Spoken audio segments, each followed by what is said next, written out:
Ampere nexus 1.29 lakh of ex showroom price में आने वाला इस गाड़ी जब मैंने चलाया था फॉर सिटी यूज़ बहुत अच्छा लगा। काफ़ी ऐसे फीचर्स है स्कूटर में जो मुझे बहुत पसंद है, लेकिन काफ़ी ऐसी चीज़ें हैं जो मुझे बहुत परेशान किया। रेंज के बारे में बात करें, पूरे चार्ज में इको मोड में डैशबोर्ड दिखा रहा था रेंज एस्टिमेट ऑफ 105 किलोमीटर जब हमने चलाया था पिलियन के साथ इको मोड में, और सिर्फ 4 या 5 किलोमीटर था जब हाईवे था। टॉप स्पीड भी ट्राई किया था इन पावर मोड, लेकिन हमको सिर्फ 75 किलोमीटर ऑफ रेंज मिला। अगर अकेले चलाएंगे तो ज़्यादा रेंज आ सकता है ऑन द स्कूटर अगर आपके पास एम्पियर नेक्सस है। आपके स्कूटर में आपको रेंज कितना मिल रहा है आप जरा नीचे कमेंट्स में आप बता देना। अब ऐसा कौन सा फीचर है यार जो इसमें बहुत अच्छा है? पहला, इसका परफॉर्मेंस। इस स्कूटर के साथ 3 ड्राइविंग मोड्स मिलेगा, eco mode, city and power mode. तीनों ड्राइविंग मोड्स में acceleration very soft and comfortable है। अगर आपको एक एड्रेनालिन रश, एक पुश चाहिए तो सिर्फ 0 to 50 kmph स्पीड तक ओनली इन पावर मोड आपको दैट पुश फील होगा। बाकी सारे ड्राइविंग मोड्स में भी you will have very soft acceleration. In fact in power mode also जैसे 50 kmph क्रॉस करेगा, 50 टू टॉप स्पीड ऑफ 93 तक जाने के लिए बहुत देर लग जाएगा, वेरी धीरे धीरे धीरे धीरे जाएगा, उतना सॉफ्ट एक्सेलरेशन है। वैसे इसका सिटी मोड ऐसा लगता है कि it is customised for a city purposes because top speed of 60 kmph and eco mode से थोड़ा सा स्ट्रॉन्गर एक्सेलरेशन है। इको मोड तो शायद हम स्कूटर में हम चलाएंगे भी नहीं। 43 इज टॉप स्पीड एंड बहुत धीरे एक्सेलरेशन है, you will hardly feel acceleration. Next, इस स्कूटर में my favourite feature accelerator calibration, very well calibrated है। अगर आपको हल्का सा भी स्पीड एडजस्ट करना है आराम से कर सकते हो। Very consistent and very confident accelerator का रिस्पॉन्स है, मज़ा आएगा।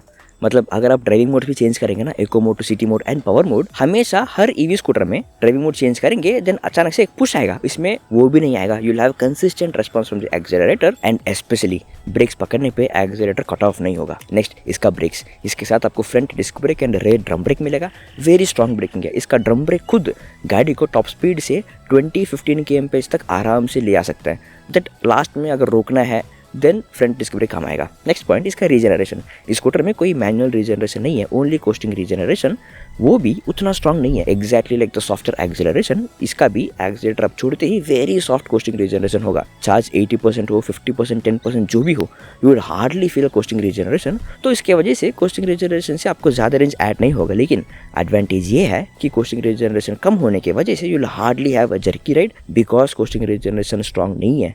आई हैव टू अप्रिशिएट इसका ब्रेक्स यार, without any regeneration rear drum brake इतना स्ट्रॉन्ग है, you will have very confident braking. मतलब अगर आप टॉप स्पीड में जा रहे हो इन 90 kmph, हाईवे के ऊपर बहुत हवा आ रहा है, रोड गंदा दिख रहा है, you will still have a confident braking. आपको एट एनी पॉइंट डाउट भी नहीं आएगा कि ब्रेक लग सकता है कि नहीं।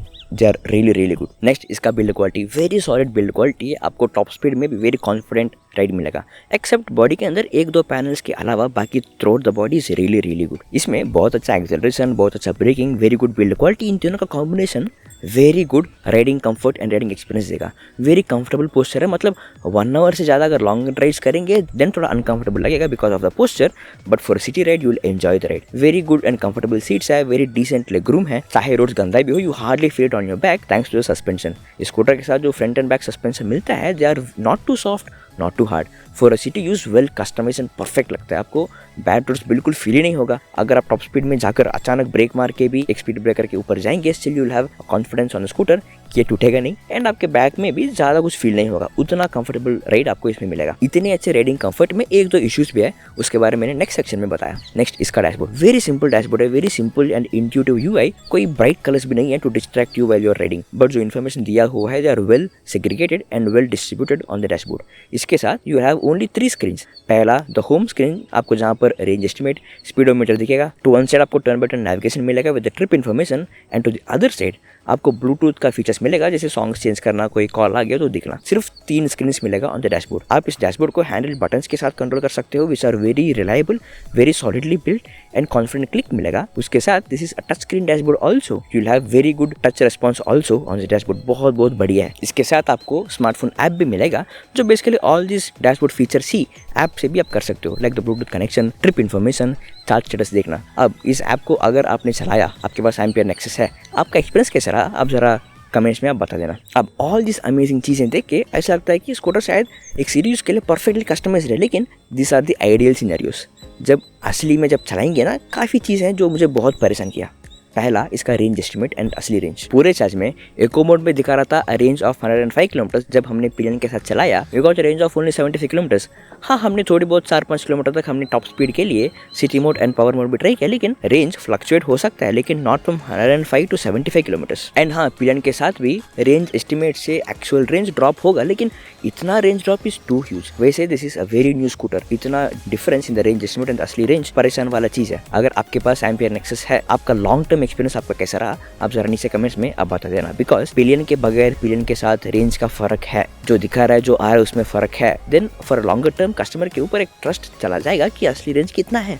जो दिखा रहा है उसके ऊपर ट्रस्ट छोड़कर 70-80 किलोमीटर का ही हमको अज्यूम करना पड़ेगा। अगर उतने ही रेंज के लिए इस गाड़ी को हम ले रहे हैं, then for this price range is scooter justified और नॉट। नेक्स्ट, इसका डैशबोर्ड वेरी सिंपल डैशबोर्ड है, लेकिन नॉट सो एर्गोनॉमिक। डैशबोर्ड ना थोड़ा ऊपर को है, अनकंफर्टेबल एंगल रहेगा for the touch screen, particularly because इसका हाइट थोड़ा ऊपर को है। It is closer to the rider's face, brightness कम है, दैट इज वन एडवांटेज, लेकिन रात को इसको चलाने में थोड़ा अनकंफर्टेबल लग सकता है। उसके साथ इसका डैशबोर्ड नेविगेशन भी मैप वाला नेविगेशन नहीं है, it is just turn by turn navigation. आपको जस्ट बताएगा आगे जाके लेफ्ट लेना, 500 मीटर के बाद लेफ्ट लेना, ऐसा बताएगा। इस प्राइस रेंज में 1.19-1.29 लाख के रेंज में एथर, रिश्ता एंड ओला S1 एयर असली मैप नेविगेशन ही दे रहा है। अब उसके कंपैरिजन में जिस स्कूटर का नेविगेशन माइट फील थोड़ा सा बिलो द पार, आपको स्मार्टफोन स्टैंड रखने की जरूरी भी होगा इसमें। नेक्स्ट, इसका राइड कंफर्ट। इसका ना पोस्चर ठीक है, लेकिन द हैंडल थोड़ा सा ऊपर को है, तो अगर आपको 20 मिनट 30 मिनट तक ड्राइव करना है तो ठीक है। अगर उससे ज़्यादा लॉन्ग राइड जाने वाले हो तो बाजू के ऊपर थोड़ा सा अनकंफर्टेबल सा रहेगा, बिकॉज इसका एंगल थोड़ा ऊपर को है, तो you will have to hold the handle थोड़ा ऊपर को, which is not a comfortable natural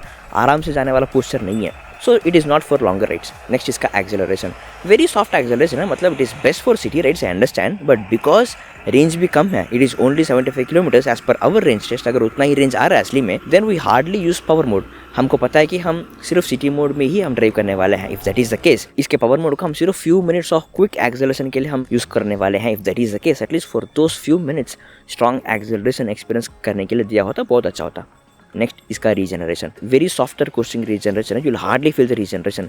experience level पे ड्राइविंग करते वक्त आपको अच्छा लगेगा, लेकिन बिकॉज रेंज कम है, is a soft coasting regeneration से you will hardly add any range. अगर थोड़ा स्ट्रॉन्ग कोस्टिंग रीजनरेशन हुआ होता, at least an option to turn on a stronger coasting regeneration and turn off coasting regeneration, at least ये रहा होता that extra range of 2 kilometre और 3 kilometre जो हमको इस रीजन से मिल सकता था, that would have been a lot of valuable range जब चार्ज एंड रेंज कम है स्कूटर में। नेक्स्ट, इसका बूट स्पेस। इस स्कूटर के साथ सिर्फ 24 लीटर्स ऑफ बूट स्पेस मिलेगा। ये सुनने के लिए ठीक है, लेकिन इसका शेप ऐसा है कि अगर आप इसका पोर्टेबल चार्जर अंदर रखेंगे ज़्यादा कुछ रख नहीं सकते। In fact you can carry a full size helmet also, half size helmet plus a portable charger hardly अंदर जाएगा। नेक्स्ट, इसके साथ कोई फास्ट चार्जिंग नहीं है, you will have to depend on the portable charger only, जो चार्जिंग करने के लिए बहुत देर लगेगा। अगर आप एक सिटी के अंदर आप चला रहे हो with a range of only 75 kilometres, ज़्यादातर मोर चांसेस है आपको ऐसा दिन आएगा जहाँ पर आपको ज़्यादा रेंज की ज़रूरी है। उस दिन के लिए शायद फास्ट चार्जर का इकोसिस्टम होता है जहाँ पर यू कैन ट्रस्ट कि ठीक है रेंज कम है, लेकिन फास्ट चार्जर के पास जाकर चार्ज करेंगे तो जल्दी चार्ज भी हो जाएगा। That could have been a lot of confidence giving thing for customers की गाड़ी ले सकते हैं। देखो, अब बात यही कि ना, just for the Joy of riding scooter बहुत अच्छा है। थ्रू द रेंज टेस्ट मुझे बहुत मज़ा आया, लेकिन एक न्यू पर्सपेक्टिव भी दिया। एक इलेक्ट्रिक स्कूटर को आपको लेने के लिए 2 चीज़ें होना चाहिए। पहला, product has to be really good, मतलब बहुत अच्छा रेंज आना, very good build quality, very good experience of riding and to have trust on the scooter कि इसको लॉन्ग टर्म के लिए हम चला सकते हैं। दूसरा, एंड इकोसिस्टम, चाहे कुछ भी इशू हो जाए उसको ठीक करने के लिए, चार्ज खत्म हो गया तो फास्ट चार्जिंग करने के लिए इकोसिस्टम की ज़रूरी है। एक ecosystem will support the scooter at any point of time for longer term. इस स्कूटर का ना product is really good, but at this price range of ex showroom of 1.29 lakh in comparison with the competition, features थोड़ा सा कम लग सकता है भाई, 1-2 points. अगर बाकी स्कूटर्स को 10 on 10 है, इसका 8 on 10 जैसा फीलिंग देगा। उसके साथ कोई इकोसिस्टम भी नहीं है, it is present in only few cities and कोई फास्ट चार्जर भी नहीं है। At this low range of 75 kilometres ecosystem की बहुत ज़रूरी है। अब just for the riding experience बहुत अच्छा है, विद द फीचर्स थोड़ा सा कम एंड इकोसिस्टम नहीं है। मुझे ये ऑलमोस्ट एक चेतक प्रीमियम जैसा फीलिंग दे रहा है, जिसका आफ्टर अ पॉइंट इसका एग्जिस्टेंस खुद, उसके ऊपर हमको सवाल आ सकता है कि why does this scooter exist. अगर आपको एक गाड़ी लेना है फॉर सिटी यूज़, आप कौन सा लोगे, एम्पियर नेक्सस या कोई अदर गाड़ी है? आप ज़रा नीचे कमेंट्स में आप बता देना।